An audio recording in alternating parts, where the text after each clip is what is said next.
Yes, pancreas. Next,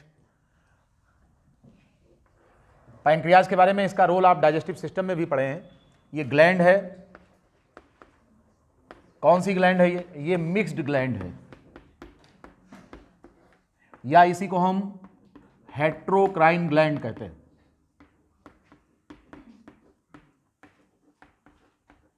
pancreas is also known as mixed gland or the heterocrine gland.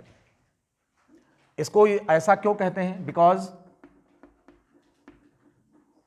it acts as the endocrine as well as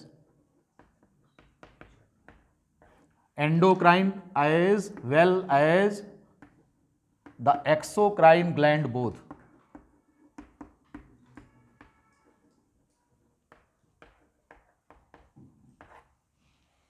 ये दोनों तरह से action करता है। It acts as endocrine as well as exocrine both, दोनों प्रकार की gland के रूप में काम करता है ये, इसीलिए इसको हम हेटेरोक्राइन ग्लैंड कहते हैं या मिक्स्ड ग्लैंड कहते हैं।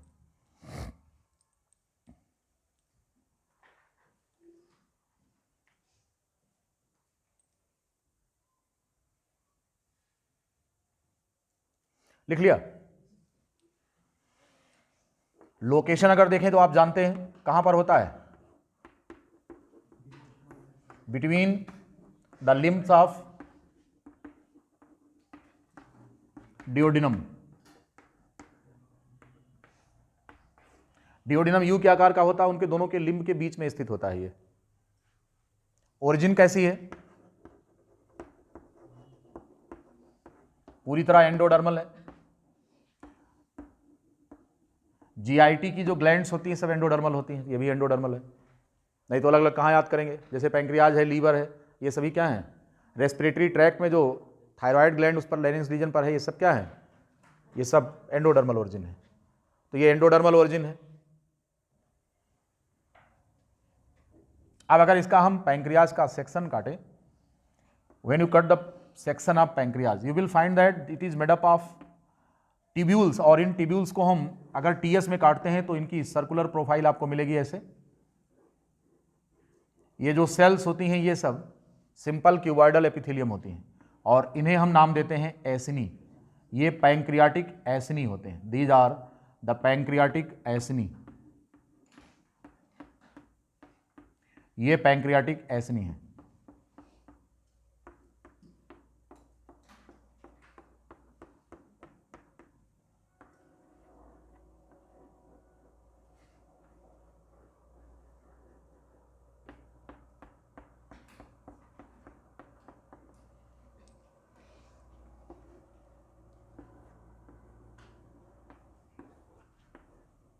This one. अब इसमें अगर देखें तो खून की नलियां होती हैं, ब्लड वेसल्स, ये ब्लड कैपिलरीज होती हैं जो इनमें पाई जाती हैं, और बीच बीच में कुछ खास प्रकार की सेल्स होती हैं, उनका समूह होता है यहाँ पर। ये जो सेल्स हैं यहाँ पर, कुछ खास प्रकार की सेल्स बीच बीच में पाई जाती हैं।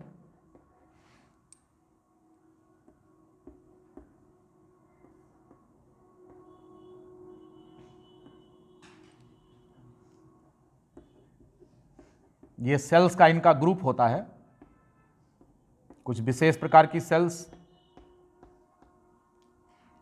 इनके नाम हैं। इसे तो पहले हम पैंक्रियाटिक एसिनी बोलेंगे।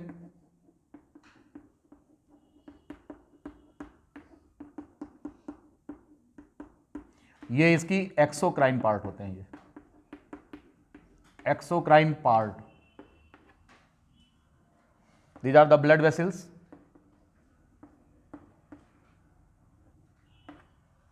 ये जो सेल्स यहां पर हैं,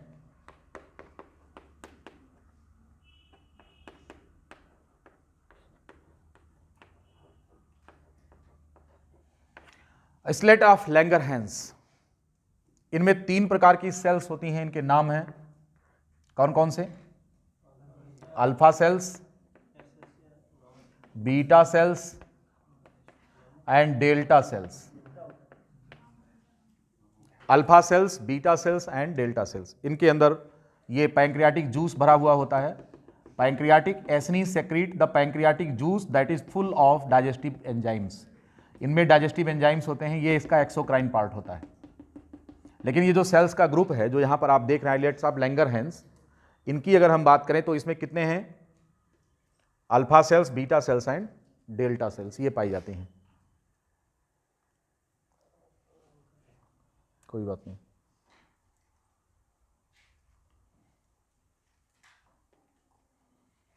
alpha cells, beta cells and delta sales, ये 3 प्रकार की सेल्स होती हैं। कंप्लीट करिए इसको।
आज कौन कौन नहीं है इनका वीडियो भेजना पड़ेगा। एक तो आलोक नहीं है, एक वो बालिका बीच में जो बैठती है नहीं आई है, हैं लवली, और एक और कोई है, रोसी कनौजिया है, कहाँ बैठे, अच्छा इधर है। तो कौन नहीं आया है?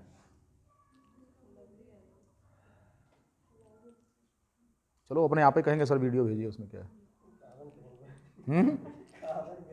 वो अपने कहिए कि हाँ वीडियो भेज दीजिए गुरुजी।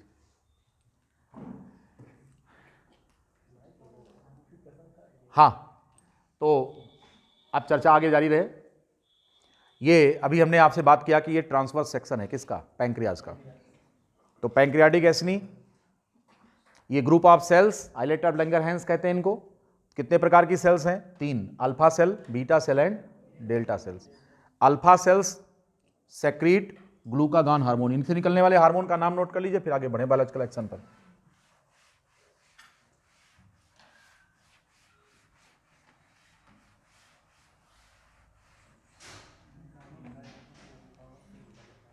अल्फा सेल्स सेक्रीट, यहां से निकलने वाले हार्मोन का नाम होता है glucagon.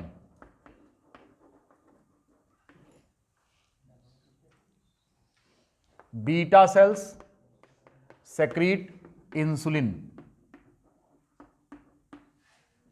And delta sales secrete somatostatin.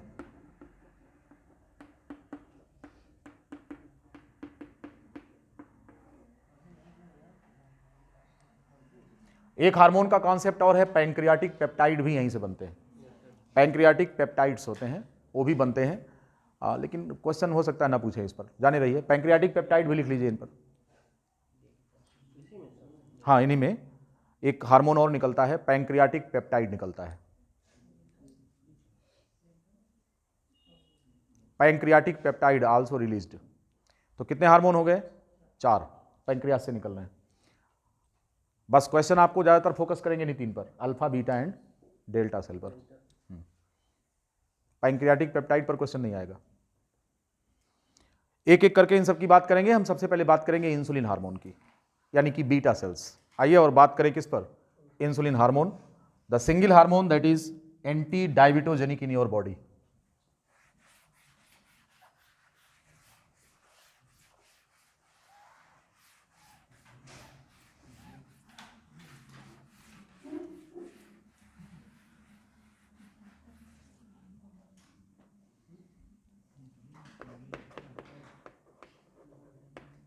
आपको याद होगा मैंने बोला था pancreas is the component of P4 system, बताया था। अब P4 में 4 ग्लैंड्स थी, पिट्यूटरी, पैराथायराइड, प्लेसेंटा और पैंक्रियाज, और इन सभी के हार्मोन पेप्टाइड होते हैं। बताया था ना कि ग्लैंड का नाम भी P से, हार्मोन का केमिकल नेचर भी P से, और ये चारों ग्लैंड्स इसलिए एक बनाती क्या है, इनको हम P4 सिस्टम कहते हैं। कभी नहीं भूलोगे, याद रहेगा, है कि नहीं। अब ये जो इंसुलिन हार्मोन होता है ये पेप्टाइड हार्मोन होता है। और इसमें 3 प्रकार की चेन होती है। पेप्टाइड हार्मोन बनता कैसे है? प्रो इंसुलिन, आगे से proinsulin and then insulin, ये मैच्योर होता है, जिसे हम इंसुलिन कहते हैं। इसमें 2 चेन होती है, अल्फा एंड बीटा चेन होती है। और इनमें क्या होते हैं? अल्फा, बीटा एंड, इसको ए बी कहते हैं, ए बी एंड सी, नहीं तो कंफ्यूजन होगा। A chain, B chain and C chain, ठीक है। अब जो मैच्योर इंसुलिन होता है,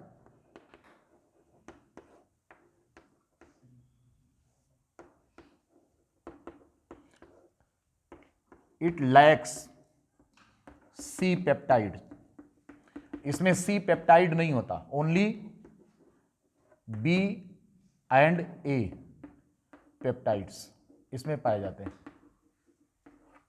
बी चेन में 31 एमिनो एसिड और ए में 20, कुल मिलाकर 51 एमिनो एसिड्स होते हैं टोटल।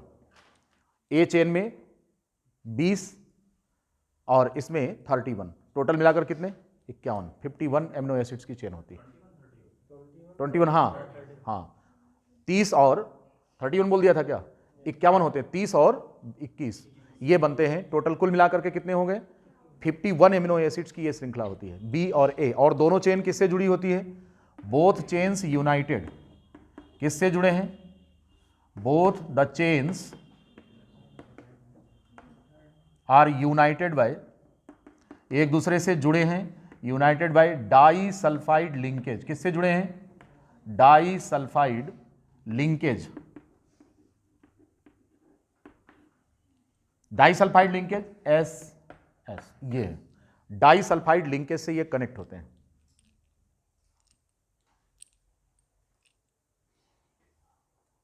एक इंपॉर्टेंट क्वेश्चन ये है, क्या गाय का इंसुलिन आपको लगाया जा सकता है? गाय के शरीर से निकला हुआ इंसुलिन आपको दिया जा सकता है? सोच के बताइए, सोच के बताइए। हैं? जेनेटिक कोड क्या होता है? जेनेटिक कोड यूनिवर्सल होता है, तो इसका मतलब ये हो गया कि आपका लीवर प्रोटीन हमारे लीवर प्रोटीन से मैच करेगा, है कि नहीं? और आपका लीवर हमारी बॉडी में लगाया जा सकता है। आपकी किडनी हमारी किडनी से मैच कर रही है, आपका उठा के हम लगा लें। अरे भाई एनर्जी, आप बहकी बहकी बातें कर रहे हैं, आप बहकी बहकी बातें कर रहे हैं। अब फिर किसी की स्किन उठाकर अपनी स्किन पर लगा लो ना, क्या दिक्कत है? कल ही बताया था हमने, MSC major histocompatibility complex बताया था। ग्राफ्ट रिजेक्ट हो जाएगा, एक्सेप्ट नहीं करेगा, क्यों? Because there is the difference in protein sequence. सबकी प्रोटीन दूसरे से जो है पैरेलल होती है क्या? नहीं, कुछ मामलों में सिमिलरिटी होती है। जैसे एक व्यक्ति का ब्लड ग्रुप दूसरे से मैच कर जाता है, आपका ब्लड ग्रुप बी है, हमारा भी बी है, हम आपसे ले सकते हैं, यहां पर सिमिलरिटी है। लेकिन कुछ मामलों में नाम भले वही है, लेकिन एलर्जिक रिएक्शन है, इसलिए इंसुलिन दूसरे का हम नहीं ले सकते। अब इंसुलिन लेने का तरीका क्या है कि हम ओरल नहीं ले सकते उसको। क्यों? क्योंकि यह है पेप्टाइड, हमारे एलिमेंट्री कैनाल में डाइजेस्ट होकर अपना इफेक्ट खो देगा। इसलिए इंसुलिन का एडमिनिस्ट्रेशन इंट्रावेनस ही होता है, ब्लड के थ्रू। अब ब्लड के थ्रू जा रहा है तो ब्लड सेल्स जो होंगी वो क्या करेंगी? एलर्जी कर सकती हैं।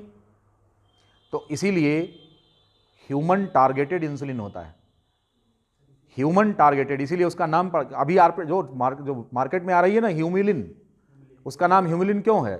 वो ह्यूमन टारगेटेड इंसुलिन है, because the gene was taken from human side, और इसको क्लोन किया था किसमें? एस्चेरिचिया कोलाई में, और बनने के लिए डाला किसमें? इन द बॉडी ऑफ काऊ। काऊ में भी आप डाल सकते हैं, उसमें प्रमोट कर सकते हैं इंसुलिन को, और या फिर एस्चेरिचिया कोलाई में सीधे प्रोड्यूस कर सकते हैं उसके कल्चर से। तो हम ये कह रहे हैं कि जीन एलर्जिक नहीं होता, लेकिन जीन का प्रोडक्ट एलर्जिक होता है। नहीं समझे? इंसुलिन बनाने वाला जीन, गाय के शरीर का इंसुलिन और हमारे शरीर का इंसुलिन बनाने वाला जो जीन है, उसका डीएनए हमें क्या है? एलर्जिक नहीं होगा, लेकिन उसका जो प्रोडक्ट है वो एलर्जिक करेगा, वो एंटीजेनिक हो सकता है। इसीलिए एंटीजेनिक इफेक्ट से बचने के लिए हम ह्यूमन टारगेटेड इंसुलिन का यूज करते हैं। इसके लिए ह्यूमन जो इंसुलिन जीन जो होता है, बीटा सेल से निकालकर इसको हम क्लोन करते हैं किसमें, एस्चेरिचिया कोलाई में। ए और बी चेन इनको बनाते हैं और फिर दोनों को जोड़ते हैं एक दूसरे से, तब उसमें सी चेन बनने की कोई बात ही नहीं है। लेकिन अगर वो नेचुरल प्रोसेस में हमारी बॉडी में बन रहा है तो ए चेन, बी चेन और सी चेन तीनों बनेगी और बाद में इसकी होगी क्लेविंग, और क्लेविंग करके इसमें से सी पेप्टाइड को हम हटा देते हैं, तब वो मैच्योर इंसुलिन में कन्वर्ट हो जाता है। यानी कहने का मतलब कि इन दोनों में क्या है, जो प्रो इंसुलिन है इसमें क्या होता है, ए चेन, बी चेन और सी चेन होती है। जब ये मैच्योर होता है तो इसमें से सी चेन को हम क्या कर देते हैं, रिमूव कर देते हैं। इसी को कहते हैं क्लेविंग ऑफ पेप्टाइड चेन, और वो इंसुलिन एक्टिव मोड में आ जाता है। सभी लोग समझ गए इंसुलिन हार्मोन की मैकेनिज्म, ये बायोसिंथेसिस समझ गए। कह रहे हैं कि साहब ये बनता है। अब जेनेटिक इंजीनियरिंग से जो इंसुलिन बनाया जाता है बैक्टीरिया ई कोलाई में ह्यूमन जीन को टारगेट करके, तो उसको हम ह्यूम्यूलिन कहते हैं। तो इस चीज को लिख लेंगे, genetically engineered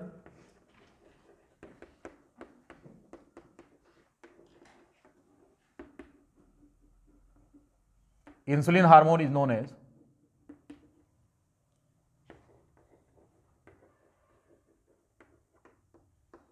is human targeted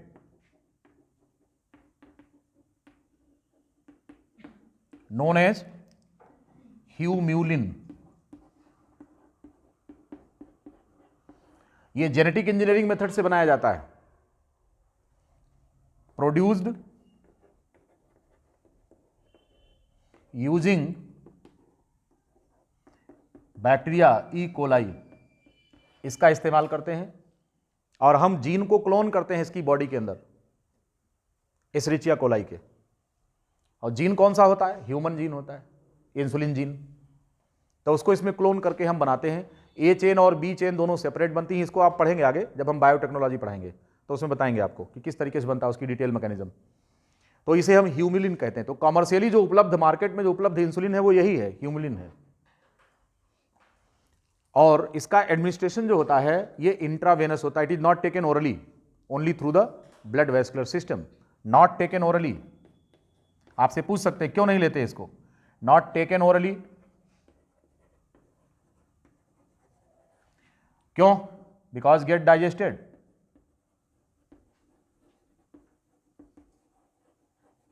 और अगर ये डाइजेस्ट हो गया तो दिस लूज इट्स इफेक्ट, इसका प्रभाव खत्म हो जाएगा, इसलिए ऐसा होता है।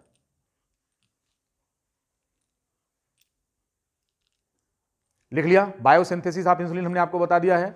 बायोलॉजिकल एक्शन ऑफ इंसुलिन और rest other hormones of pancreas we will be discussing और नेक्स्ट लेक्चर में हम इसको डिस्कस करेंगे और आपको बताएंगे कि इंसुलिन का बायोलॉजिकल एक्शन क्या है और ग्लूकागान और सोमैटोस्टैटिन इन सब का काम क्या होता है बॉडी में।